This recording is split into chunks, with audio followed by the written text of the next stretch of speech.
Hello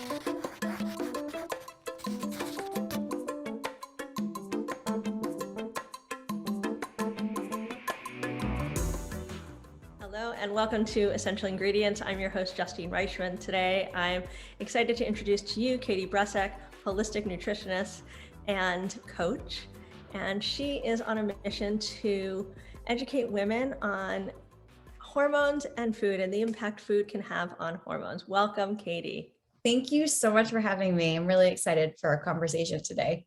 Me too, Katie. On a personal level, it's really interesting. And I just think so many women and so many people are interested on this topic. And now more than ever, I think it's really top of mind. And I think people are starting to ask questions. And I'm curious to learn more from you about how you got into this. So it's really interesting. I feel like I felt okay-ish. I feel like the day before my period, I always would have like a crying meltdown. And then the next day I'd get my period and be like, oh, hormones. But it was when I was getting married and planning my wedding that I really felt the impact of stress, and my periods just went crazy. Like they just started going like all over the place. And I was like, oh my God, like I don't feel stress, but obviously my body is under a lot of stress from starting my business and planning a wedding and just daily life. So that's when I really started honing in on it a little bit more. I was working specifically with women and women's health and with hormones, but then I was like, okay, I need to like go deeper and deeper about the different phases of our hormones. I was also 33. So I feel like I was going into like another like phase of my own hormonal health. And I just felt like there was something missing. Like I was talking about food and movement and stress, but that missing piece for so many of my clients and myself was just like understanding hormones and how every day our hormones are a little different than the day before, and how we can actually eat in a way to support our hormones that is a little bit more than just eating spinach or kale or some of the things that I was talking about at the time. Right, because I think a lot of that is just about genuine health, general health, right? Yes. When we talk about spinach and kale and eating for general health, and hormones takes it to another level. And understanding hormonal health and your individual hormonal health is really different. So I'm curious because on a personal level, I know balancing hormones can affect how you feel with regards to energy, with regards to mood, and how we respond to our everyday life. So I'm sure that this has impacted you on a personal level. Yes. I think the biggest one that I see too is sleep. I feel like it's really important for everyone to understand that what we eat throughout the day can have a huge impact on whether or not we're getting quality sleep, if we feel rested when we wake up the next day, and especially hormonally, sleep is such a cornerstone of health and especially hormonal health. And most people that I work with are not getting quality sleep. Like they're waking up a few times at night. They're having a hard time falling asleep. And it really goes back to like, what are you eating throughout the day? How are you setting up your blood sugar? How are you keeping your cortisol level as balanced as it can be with everything that you have going on? But I think sleep is a big thing too, that a lot of us might not be paying attention to as much as we should as well. So was there a time when you when this first came up for you, when you were dealing on a personal level, when you were getting married, when you realized that food was having such a tremendous impact, where you went from maybe not sleeping well to all of a sudden having that amazing night's sleep? What did that change in your diet look like for you? Yeah, I always had a hard time sleeping. I feel like I went through many phases in my high school years because I was probably not paying much attention to sleep at that point. And then it kind of came with me through college. And then I lived in New York City in my 20s, and I would have really horrible times where I was just not sleeping well. And looking back, I can see what I was not eating and not doing that was actually having that like huge impact on my body. But I think the biggest thing that I noticed and I really learned was how food and how balancing your blood sugar is the direct mirror to your cortisol levels, that stress hormone. So I was skipping breakfast. I would be running around. I've never been a coffee drinker. I just don't like the taste of coffee, but I would like run around, try to get ready, run out of the house, get to work. Just not fueling my body with protein. And then I would have a really hard time falling asleep that night. And now I think the biggest thing that I've really learned is like that first hour of the morning sets up not only my day and like the way that I'm feeling throughout the day, but also how I can actually fall asleep at night and how I can stay asleep. Like that's key for me. I have 16-month-old twins, and if this mama does not get enough sleep, I can't handle like, it's just too much. Like I'm really dedicated to my sleep. But that was kind of like the first thing that I really noticed was when I really started really balancing my blood sugar. I used to be hangry often. Like I always carried like food in my purse. I always had like a bag of nuts. I always had like protein bars, and most of my friends were also experiencing the same thing. So we all kind of, I used to do that too. yeah. I used to carry snacks, and I still do, because we get so busy, we forget, or it just becomes, you're just running around and you forget it. It gets lost. Yeah. And I love food, and I don't like to eat just to eat. I mean, I like to eat because I love the food. Yeah. Same as we should, right? It's not just the gas for the car. It's not just the like, fuel for the engine. It's an enjoyable experience. Yeah. Yes. So I want to go back before you go on. I want to go back to, the choices you were making though. So when you realized that you needed to eat breakfast, and you were making a choice to eat breakfast, did it make a difference what you chose to eat for breakfast?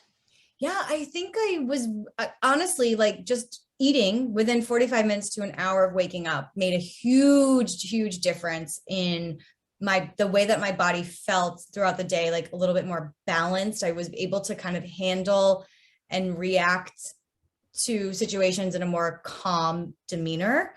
Mm-hmm. But protein, like I was a vegetarian for a long time. And I started really incorporating more animal meat back into my diet, and especially that morning ritual, morning breakfast. I would have eggs, but honestly, oftentimes I was eating like leftovers for breakfast. Like if we had chicken stir fry for dinner, I was eating that for breakfast, or chili. I was having that for breakfast, and my body was craving protein. The more that I like ate protein, like more protein, my body was like, yes, give me more. So that was like a big difference, because I started being a vegetarian when I was in the 4th grade until I was a junior in college. And then I kind of like was switching back and forth. I would eat meat for a while, stop, add meat back in. And in this period of my life, when I really added that animal protein back in, but for breakfast, that's when I really started noticing a really big change in my body. So the change that you noticed, just to bring it full circle, was that you were more balanced throughout the day, maybe more clear, less hangry, more balanced, and slept better throughout the night. Yeah. So do you think this is more about eating within the first 45 minutes, eating protein? And is this directly related to the hormones, your particular hormones, do you think, that were asking you to give it protein? Yes, because I found out a few years after that I had a thyroid condition. I had hypothyroidism, and I had probably had it for years and just had never, it got kind of lost in I moved from New York to LA.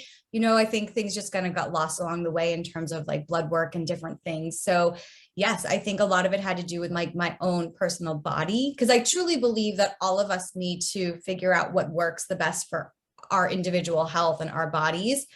But I do have to say, the majority of women that I do work with feel so like a huge difference in the way that they feel when they actually eat protein for breakfast, and they actually do eat breakfast and not just live off of caffeine for hours and hours and hours. They have less sugar cravings. They feel like obviously sleeping better, but the energy that I feel like all of us are looking for is food, right? It's actually eating whole foods. It's drinking enough water. I always say, like, let's go back to basics first. Let's look at what you're eating and what time you're eating and start there. But the majority of people that I do work with do feel 1,000 times better just by focusing on that first hour of the morning, I should say. I think that that's a really key thing for people. And I'm curious because people's hormone levels are different and they change. They change with age and they change at a variety of times during our lives, right? So how what kinds of changes do you see as people change in their lives? So Yeah. how will this change? You're in your 30s. I'm in my 40s. Oh, I'm in my 40s now. Oh, you're in your 40s now. Sorry. Okay. You're in your 40s now, but we think premenopausal, perimenopausal, postmenopausal, all these different things. And how are they affected? Yeah. So, and how does that impact? How do we change what we eat to positively impact how we feel during the day, sleep at night, and power on? Yeah. I think there's a few things. I feel there are so many different hormonal stages, right? Like, and really, if I could turn back time, right, I feel like I would have really spent a little bit more time in my 20s thinking or caring about my hormones and how they were going to show up in my 30s, and how I took care of myself in my 30s is showing up in my 40s right now. I'm 42. I think a lot of it is, yes, like, we've got to look at like what's under the hood, right? Like, let's get some blood work done. Like, what stage are you in? Like, what are your hormonal levels? What's going on?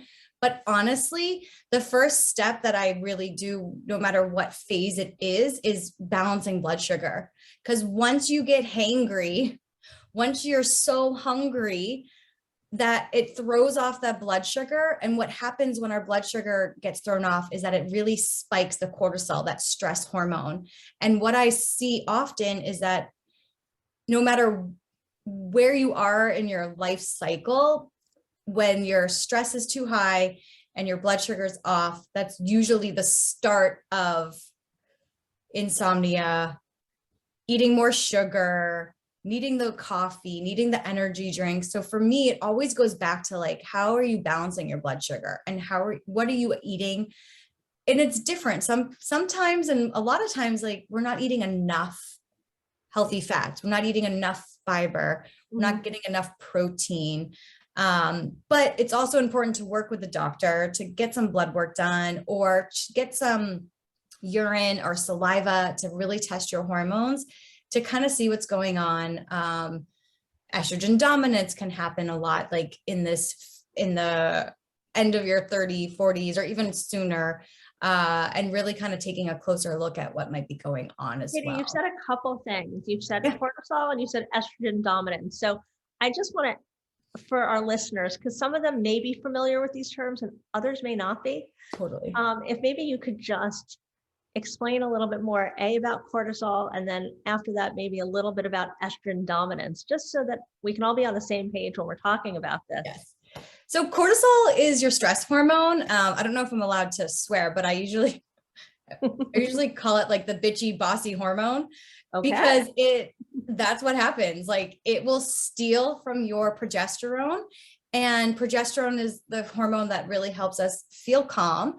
It has many other amazing capabilities as well. But when we are chronically stressed, our cortisol, which is a stress hormone, basically is in charge and is like, high alert, like, let's crave sugar. We need more energy. That's like, hold on to weight.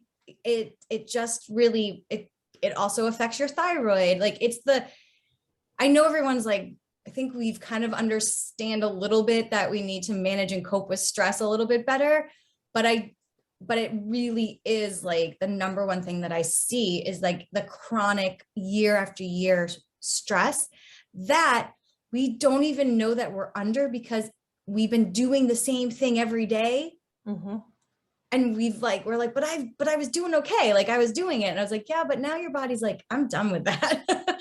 I'm tired. Like we need to kind of pull it back a little bit. So with that, I often see estrogen dominance, which is if you've been under chronic stress for a long time and your progesterone, there's not a healthy ratio between your progesterone and your estrogen. And when you're estrogen dominant, it can cause lots of heavy periods, excess weight, moodiness, and all of those different things as well.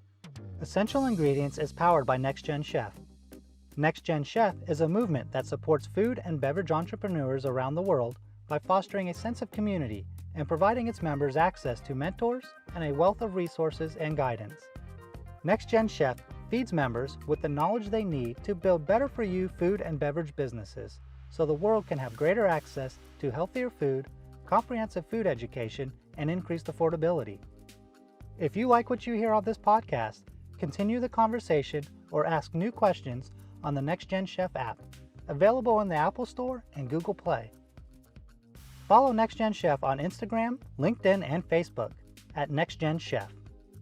Join Next Gen Chef and let's change the future of the food industry together.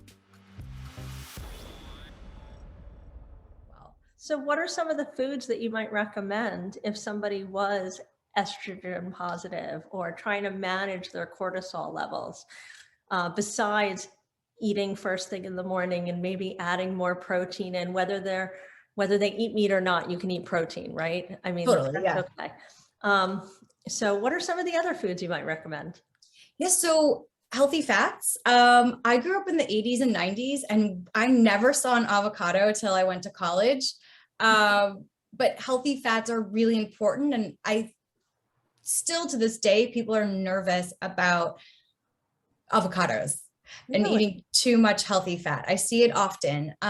So healthy fat is so important for hormone production. And if you are craving lots of sugar, if you're never feeling satisfied with meals and you're not feeling nourished, we've got to get some more healthy fat in. A good way to notice too, if you're craving lots of like French fries, that's a sign for me. Like if I start craving French fries out of nowhere, I'm like, oh, am I not getting enough healthy fat? Like, have I like been avoiding the avocado for the past few days?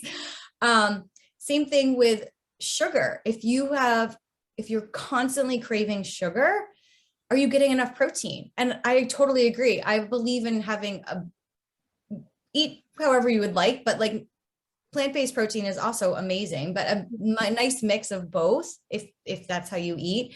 But we can learn a lot about our cravings as well. I always say our cravings are BFF, because when we start craving things, that's what we need, the healthier version of what we're craving. So I would say healthy fats for the win. Fiber. Like most of us are not getting enough fiber, right? Eating enough vegetables, fruit, beans, legumes, nuts and seeds, like just getting more like fiber. And when we're taking a look at hormones in general, I always start with like the blood sugar, but then we move into digestion. Like it's TMI, but are you having regular bowel movements? Like we need to be going to the bathroom every day, maybe twice a day. And then really looking at like liver support, and then really talking about the phases of your cycle and how it's okay to feel different every day.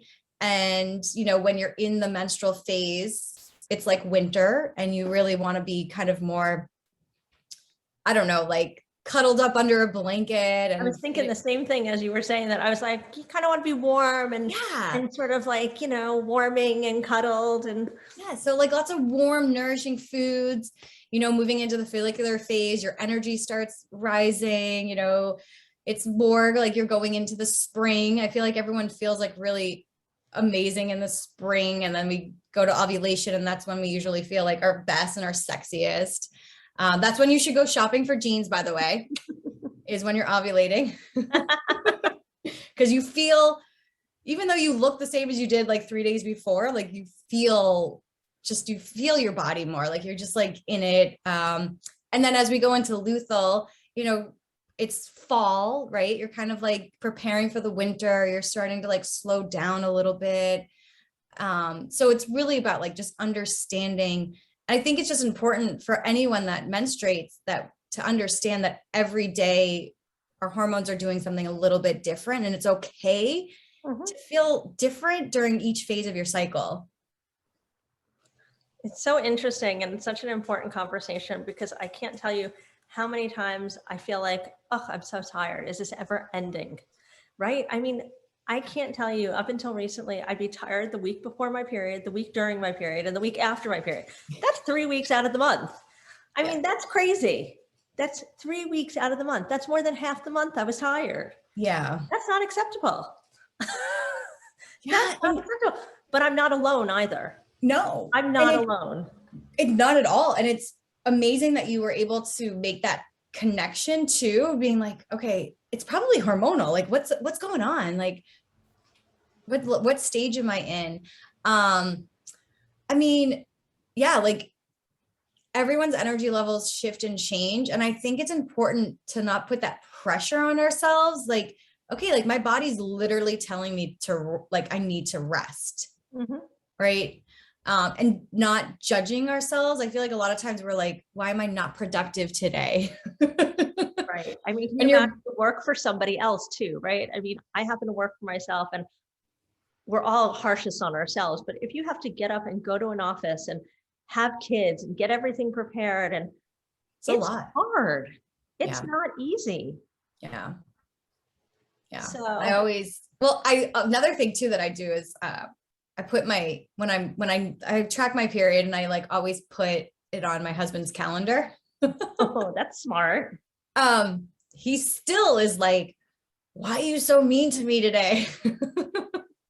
Like the day before my period, I'm just a little bit more short. I just need a little bit more like leave me alone time. Right. But I just think it's funny because I'm like, he even notices that shift and change. And I'm like trying to kind of like get him used to like, it's one day a month, honey. You know it's coming. Prepare for it. Leave me alone.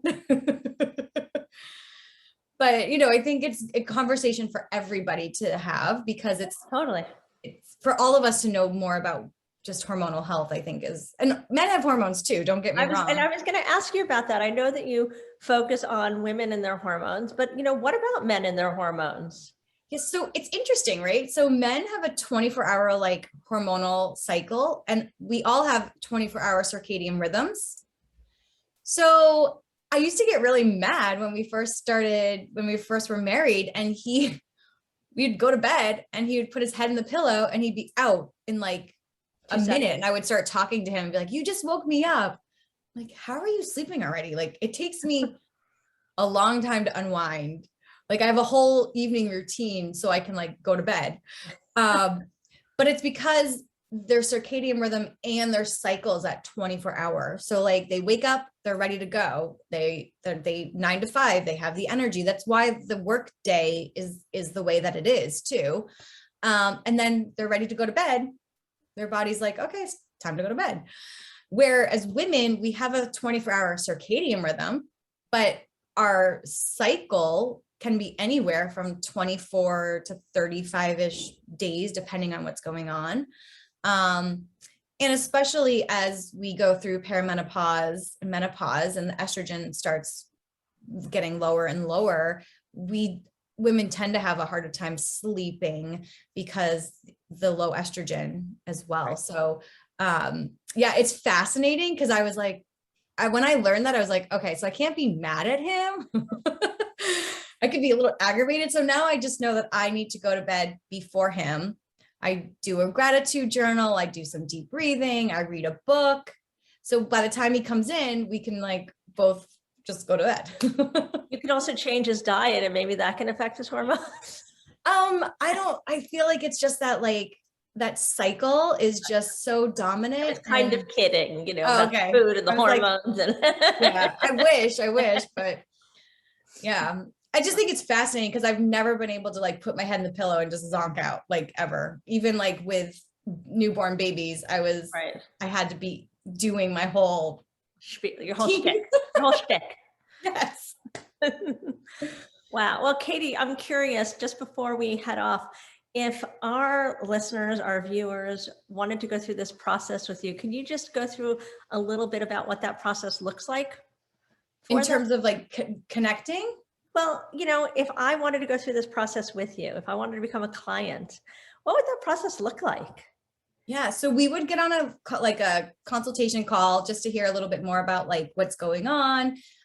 If your doctor had mentioned like think about changing your diet, like just getting your health history and your background.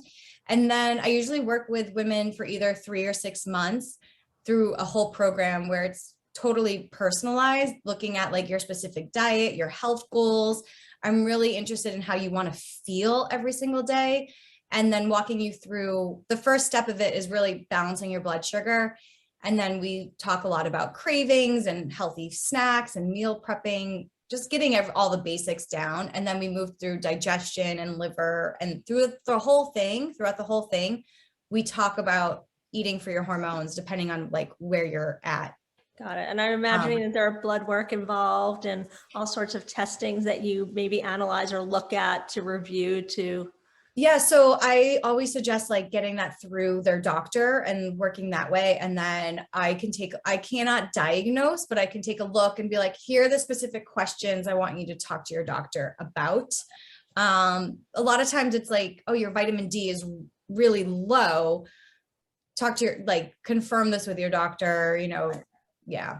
And then I also have a 5-week group program for people that kind of want to gain the information and then like kind of work on their own after that 5 weeks. So I run that a few times a year, which it's fun. If you like being in a group and kind of hearing other women's stories and talking through things, that works really well for people. Or if you like more of like hand holding, kind of like personalized long-term support, that's also available with my one-on-ones. Okay. And how would everybody find you? Like, what's the best way to find you? Yeah, so I'm everywhere. Just kidding. I'm on Instagram and Facebook the most, at Katie Bressack, and that's my website as well. It's just katiebressack.com.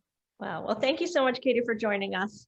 Thank you so much for having me. We're so pleased to have you here on Essential Ingredients. We're here every Tuesday. I want to thank our viewers for watching and tuning in. And we hope to have you here again soon to learn more about what you're doing and how you're changing the future of food. To find out more about this episode of Essential Ingredients and access show notes, check out Next Gen Chef and choose podcast in the menu bar. If you like this episode, head to iTunes or Next Gen Chef's YouTube channel to subscribe. Learn more about Next Gen Chef, the platform that powers this podcast, by checking out our website or visit us on Instagram, Facebook, and LinkedIn at Next Gen Chef. You can also check out my Instagram at Justine_Reichman. If you have thoughts about this episode or future episode ideas, leave us a comment at Next Gen Chef's YouTube channel or drop an email at team@nextgenchef.com. Thanks for joining us.